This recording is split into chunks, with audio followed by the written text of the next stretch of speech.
আজকে হাজির হয়ে গেছি সম্পূর্ণ একটা নিরামিষ রেসিপির সঙ্গে, যেটা গরম ভাতের সঙ্গে খেতে খুবই ভালো লাগবে। আর শীতকাল প্রায় শেষের দিকে, তাই এই সময় বেশ বাজারে ভালোভাবেই শীষ পালন পাওয়া যাচ্ছে। তাই আজকে আমি তোমাদের সাথে শীষ পালনের একটা চচ্চড়ি রেসিপি শেয়ার করে নেব।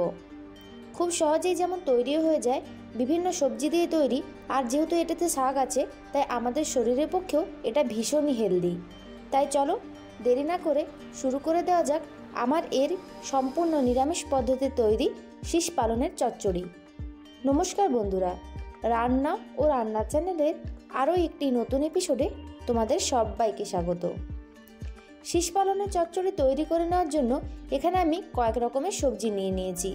তার মধ্যে রয়েছে কুমড়ো, বেগুন, আর নিয়েছি বেশ কিছুটা পরিমাণ শিম আর মূলো।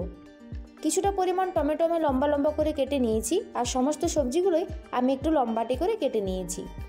আর তার সাথেই নিয়ে নিয়েছি 500 গ্রাম পরিমাণ শীষ পালন, আর শীষ পালনের মধ্যে যে কচি ডাঁটাগুলো থাকে সেগুলো আমি নিয়ে নিয়েছি। এবার রান্নাটা শুরু করার পালা। প্রথমে আমি এই শীষ পালনের চচ্চড়ি তৈরি করে নেওয়ার জন্য একটা ভাজা মশলা তৈরি করে নেব। তার জন্য কড়াইতে দিয়ে দিলাম 1/4 চামচ পরিমাণ গোটা জিরে, 1/4 চামচ পরিমাণ গোটা ধনে, কয়েকটা গোলমরিচ, একটা ছোট এলাচ, আর 2 টুকরো দারচিনি, আর তার সাথে দিয়ে দেব একটা শুকনো লঙ্কা। তারপর সমস্ত গোটা মশলা আমি বেশ ভালোভাবে ভেজে নেব।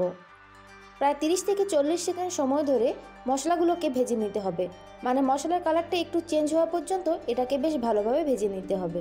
এবার এটাকে নামিয়ে নিয়ে আমি গুঁড়ো করে নেব। মশলা আমি অন্য পাত্রে তুলে নিয়েছি।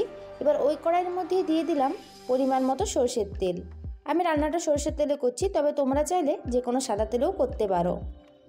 তেলটা গরম হয়ে গেলে বেশ কিছুটা পরিমাণ বিউলি ডালের বড়ি আমি ভেজে নিচ্ছি। এই নিরামিষ চচ্চড়িতে বড়ি দিলে খেতে বেশ ভালো হয়, তাই জন্য আমি এখানে বড়ি দিচ্ছি। বড়িটাকে প্রায় 1 থেকে 2 মিনিট সময় ধরে বেশ ভালোভাবে ভেজে নিচ্ছি। আর বড়িগুলো ভেজে নেওয়া হয়ে গেলে আমি একটা আলাদা বাটিতে বড়িগুলোকে তুলে নিলাম। এবার ওই তেলের মধ্যে দিয়ে দেব আমি 1 চামচ পরিমাণ 5 ফোড়ন, দেব একটা তেজপাতা। তারপর 5 ফোড়ন আর তেজপাতার একটা মিষ্টি গন্ধ বেরোতে থাকলে আমি এর মধ্যে দিয়ে দেব প্রথমে বেশ কিছুটা পরিমাণ বেগুন। এখানে আমি 2টো মিডিয়াম সাইজের বেগুন একটু লম্বা লম্বা করে কেটে নিয়েছি। এবার বেগুনগুলোকে প্রায় 2 মিনিট ধরে বেশ ভালোভাবে ভেজে নিচ্ছি। গ্যাসের ফ্লেমটা মিডিয়াম টু হাইতে রেখে বেগুনগুলোকে আমি ভেজে নিলাম, আর কালারটা দেখো একটু চেঞ্জ হয়ে গেছে। এই অবস্থায় আমি বাকি সমস্ত সবজিগুলো দিয়ে দিলাম, মানে কুমড়ো, শিম, মূলো এইগুলো আমি দিয়ে দিলাম। তারপর সমস্ত সবজি আরও 2 মিনিট সময় ধরে ভেজে নিচ্ছি। তবে তোমরা চাইলে এই রান্নাটা সমস্ত সবজিগুলো আলাদা আলাদাভাবে তেলে ভেজেও রান্না করতে পারো, তাতে সবজিটা অনেকটা মশলাদার হয়ে যাবে। তাই জন্য আমি এটা একবারই তেলে ভেজে নিলাম। এবার কেটে রাখা টমেটোগুলো আমি দিয়ে দিলাম। তারপর টমেটো আর সমস্ত সবজি আরও 1 থেকে 2 মিনিট সময় ধরে বেশ ভালোভাবে ভেজে নিচ্ছি। এবার এর মধ্যে দিয়ে দেব আমি স্বাদ অনুযায়ী নুন, দেব পরিমাণ মতো হলুদ গুঁড়ো। এবার এতে দিয়ে দেব আমি 4টে কাঁচা লঙ্কা। ঝালের পরিমাণটা অবশ্যই তোমরা তোমাদের টেস্ট অনুযায়ী দেবে। তারপর সমস্ত উপকরণ বেশ ভালো মতো করে কষে নিচ্ছি। 1 থেকে 2 মিনিট সময় ধরে আমি কষে নিচ্ছি। আর যেহেতু এখানে নুন দিয়েছি তাই দেখো সবজিগুলোর থেকে একটু পরিমাণ জল বেরোতে থাকছে। আর এখানে যে আমি ভাজা মশলাটা তৈরি করে নিয়েছিলাম, মানে গুঁড়ো করে নিয়েছি, সেটা অর্ধেকটা আমি এর মধ্যে দিয়ে দিলাম। এবার দিয়ে দিলাম আমি এখানে 1 চামচ পরিমাণ আদা বাটা।